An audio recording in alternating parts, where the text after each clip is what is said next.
میں نے اپنی زندگی میں کئی خواب دیکھے تھے، مگر خواب دیکھنا آسان ہوتا ہے، مشکل کام یہ ہوتا ہے کہ انسان ان خوابوں کے لیے ہر روز لڑے۔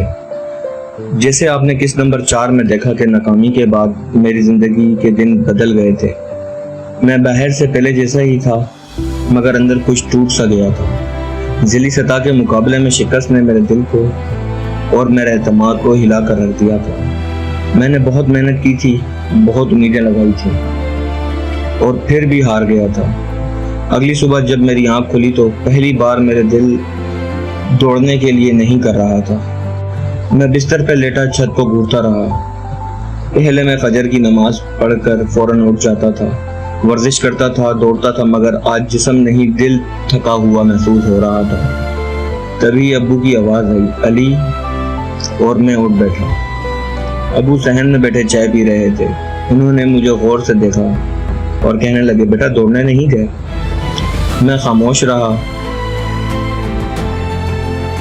ابو نے کہا، ابھی بھی مقابلے کے بارے میں سوچ رہے ہو؟ میں نے آہستہ سے سر ہلا دیا، جی ابو۔ ابو چند لمحے خاموش رہے، پھر بولے، اگر ایک شکست سے سپاہی ہمت ہار جائے تو کوئی جنگ کبھی نہیں جیت سکے گا۔ یہ جملہ میرے دل پر لگا۔ میں نے سر جھکایا ہوا تھا، مگر میں ابو کی بات پورے غور سے سن رہا تھا۔ میں نے کہا، ابو کبھی کبھی ایسا لگتا ہے جیسے میں اتنا قابل نہیں ہوں۔ ابو نے فوراً جواب دیا، نہیں بیٹا، ایسا نہیں ہوتا، قابلیت پیدا کی جاتی ہے۔ میں نے کہا، پیدا کی جاتی ہے مطلب؟ انہوں نے کہا، ہاں بیٹا، قابلیت پیدا کی جاتی ہے۔ انہوں نے کہا، بیٹا کامیاب لوگ پیدا نہیں ہوتے، بلکہ وہ اپنی محنت سے بنتے ہیں۔ میں ان کی بات پوری توجہ سے سن رہا تھا۔ یہ الفاظ میرے دل میں اترتے چلے گئے۔ اس دن میں نے ایک فیصلہ کیا، میں اپنی ہار کو اپنی قسمت نہیں بننے دوں گا۔ میں دوبارہ شروع کروں گا، پہلے سے زیادہ محنت کروں گا اور پہلے سے زیادہ مضبوط بنوں گا۔ یہ میری اور میرے جسم کا اور میرے دماغ کا نیا عزم تھا۔ ہم نے اپنے آپ کو مضبوط کرنا تھا۔ اگلے دن سے میری روٹین پہلے سے بھی سخت ہو گئی۔ فجر سے پہلے اٹھنا، دوڑ لگانا، ورزش کرنا، اسکول جانا، شام کو مطالعہ کرنا، رات کو ڈائری لکھنا۔ شروع میں بہت مشکل ہوئی، جسم درد کرتا رہا، کبھی کبھی سانس پھول جاتی تھی، مگر رکنے کو میں تیار نہیں تھا۔ حماد اکثر مجھے دیکھ کے حیران ہوتا تھا۔ وہ کہتا کہ یار تم آرام کیوں نہیں کرتے ہو؟ اور میں اس کی باتوں پہ ہنس دیتا، کیونکہ میرے خواب ابھی زندہ تھا، اور ہر دفعہ میری مسکراہٹ کے بعد وہ خاموش ہو جاتا۔ شاید وہ میری آنکھوں میں وہ آگ دیکھ لیتا تھا جو اب پہلے سے زیادہ تیز ہو چکی تھی۔ ایک دن کھیلوں کے استاد عارف صاحب نے مجھے اپنے دفتر میں بلایا۔ میں تھوڑا پریشان ہو گیا، پتہ نہیں کیا بات تھی۔ آؤ علی بیٹا، یہاں بیٹھو۔ میں بیٹھ گیا۔ انہوں نے چند لمحے مجھے دیکھا، پھر بولے، میں کافی دنوں سے تمہیں دیکھ رہا ہوں۔ میں خاموش رہا۔ انہوں نے کہا، بیٹا تم محنتی ہو۔ میں نے کہا، شکریہ سر، مگر تم ایک غلطی کر رہے ہو۔ میں نے کہا، وہ کیا سر؟ کون سی غلطی؟ تم صرف جسم کو مضبوط کر رہے ہو۔ میں حیران رہ گیا اور میں نے کہا، کیا مطلب سر اس کا؟ انہوں نے کہا، اصلی طاقت دماغ میں ہوتی ہے بیٹا۔ میں غور سے ان کی بات کو سننے لگا۔ سپاہی صرف دوڑتا نہیں، سوچتا بھی ہے۔ یہ بات میرے لیے نئی تھی۔ اس دن کے بعد میں نے صرف جسمانی نہیں بلکہ ذہنی مضبوطی پر بھی کام شروع کر دیا۔ میں کتابیں پڑھنے لگا، تاریخ پڑھنے لگا، پاکستان کے ہیروز کے بارے میں جاننے لگا۔ مجھے احساس ہوتا تھا کہ ہر عظیم انسان کی کامیابی کے پیچھے بے شمار ناکامیاں ہوتی ہیں۔ یہ جان کر میرے حوصلے مزید بڑے ہو جاتے۔ چند ہفتے گزر گئے، میری محنت رنگ لائی۔ میں یہ سوچتا تھا کہ یہ محنت رنگ لائے گی یا نہیں لائے گی۔ میں پہلے سے زیادہ تیز دوڑنے لگا تھا، زیادہ دیر تک ورزش کر سکتا تھا، اور سب سے اہم بات، اب میں جلد ہمت نہیں ہارتا تھا۔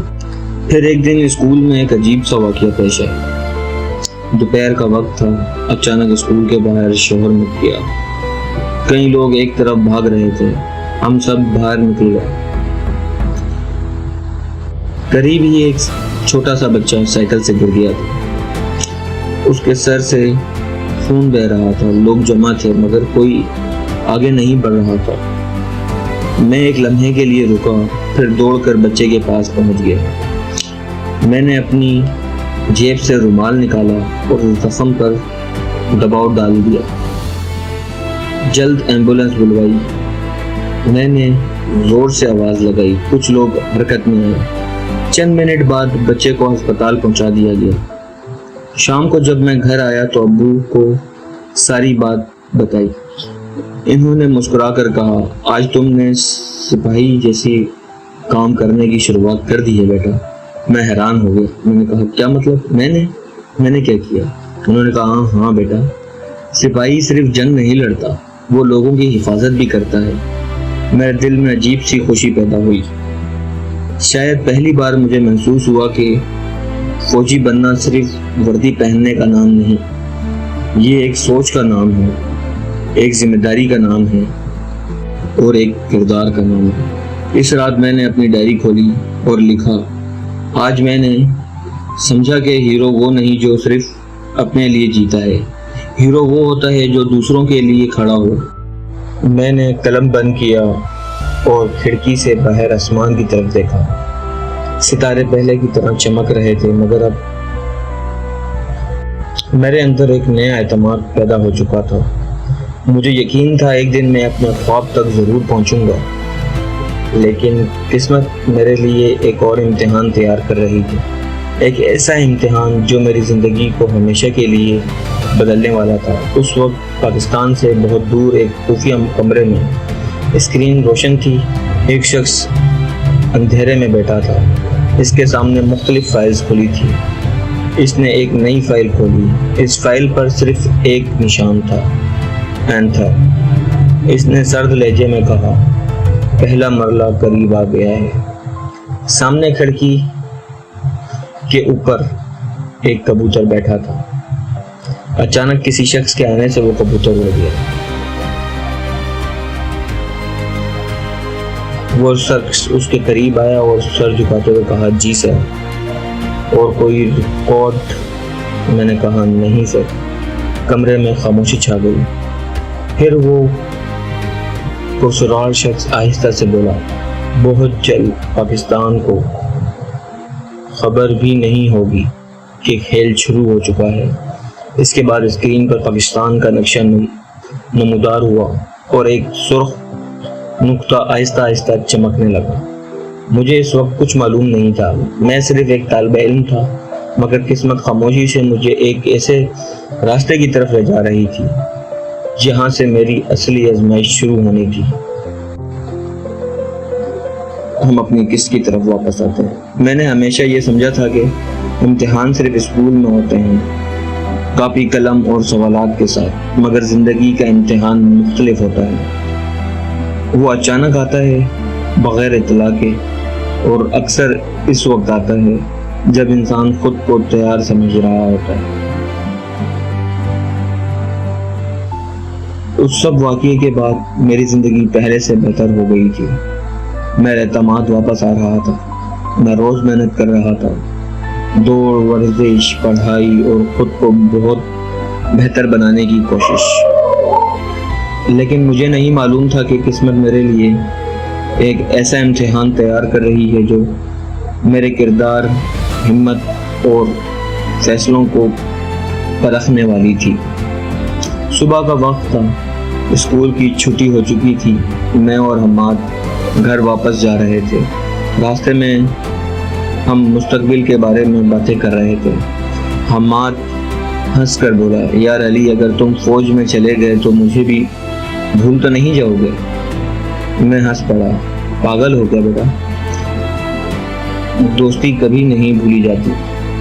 حماد اکثر یہ باتیں کیا کرتا تھا، مگر اس وقت وہ مسکرایا، میرے کندھے پر تھپکیاں دی اور کہنے لگا، ہمت مت ہارنا میرے دوست۔ ہم چل ہی رہے تھے، ہم ایک پرانی سڑک کے قریب پہنچے ہی تھے کہ اچانک سامنے شور سنائی دیا۔ لوگ دوڑ رہے تھے، کسی عورت کی چیخیں سنائی دے رہی تھی۔ میں اور عماد فوراً ادھر بھاگے۔ سامنے ایک چھوٹا سا ہجوم جمع تھا۔ ایک بوڑھا شخص کو دل کا شدید دورہ پڑا تھا۔ وہ سڑک کنارے گرا ہوا تھا۔ اس شخص کی بیوی رو رہی تھی۔ لوگ کھڑے تماشا دیکھ رہے تھے۔ کوئی آگے نہیں بڑھا۔ میرے دل کی کئی دھڑکنیں تیز ہو گئی تھی۔ میں نے فوراً گھٹنوں کے بل بیٹھ کر ان کی حالت دیکھی۔ سانس بہت کمزور تھا۔ ایمبولینس بلائی۔ میں نے زور سے پوچھا، کسی نے جواب نہیں دیا۔ فون کیا مگر وقت لگے گا۔ میں نے ارد گرد دیکھتے ہوئے قریبی اسپتال تک پہنچنے کے لیے کوئی راستہ تلاش کیا۔ مجھے پتا تھا کہ قریبی اسپتال زیادہ دور نہیں تھا۔ میں نے فوراً فیصلہ کیا انہیں ابھی اسپتال لے جانا ہوگا۔ چند لوگوں کی مدد سے ہم نے اس بوڑھے شخص کو ایک گاڑی میں منتقل کیا۔ میں بھی ان کے ساتھ بیٹھ گیا۔ عماد بھی ساتھ آ گیا۔ راستے بھر بوڑھی خاتون دعائیں کرتی رہی۔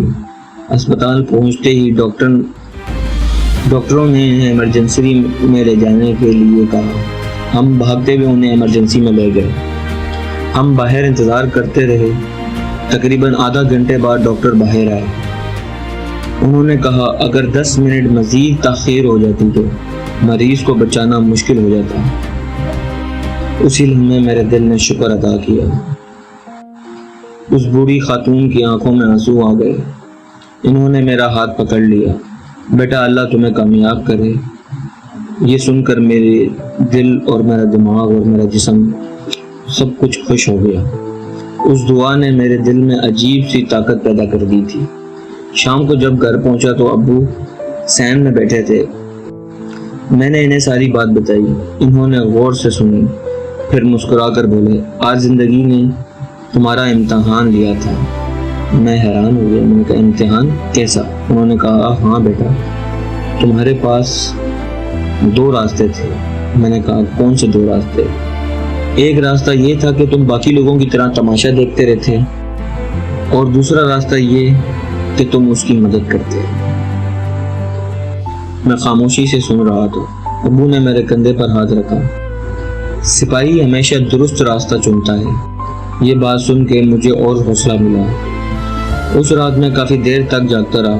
میں اپنی ڈائری کے صفحات پلٹتا رہا، پھر ایک نئے صفحے پر لکھا امتحان صرف کلاس روم میں نہیں ہوگا، اصلی امتحان انسانیت کی ہوتی ہے۔ میں نے قلم بند کیا اور کھڑکی سے باہر دیکھتا رہا۔ چاند آسمان پر روشن تھا۔ میں سوچ رہا تھا کہ شاید میرا سفر آہستہ آہستہ مجھے بدل رہا ہے۔ میں اب صرف فوجی بننے کا خواب نہیں دیکھتا تھا، میں ایک بہترین انسان بننے کی کوشش بھی کر رہا تھا۔ چند دن بعد اسکول میں ایک اور اعلان ہوا۔ پرنسپل راشد احمد اسمبلی میں آئے۔ اس سال اسکول کی جانب سے ایک خصوصی تعلیمی اور جسمانی تربیتی کیمپ منعقد کیا جا رہا ہے۔ پورا میدان خوشی سے بھر گیا۔ منتخب طالبات کو شرکت کا موقع ملے گا۔ میرا دل فوراً تیزی سے دھڑکنے لگا۔ میں نے دماغ میں سوچا کہ یہ میرے لیے ایک نیا موقع تھا، ایک نیا امتحان، ایک نئی آزمائش۔ میں نے فوراً فارم بھر دیا، مگر مجھے معلوم نہیں تھا کہ اس کیمپ میں ہونے والا ایک واقعہ میری زندگی کے رخ ہی بدل دے گا۔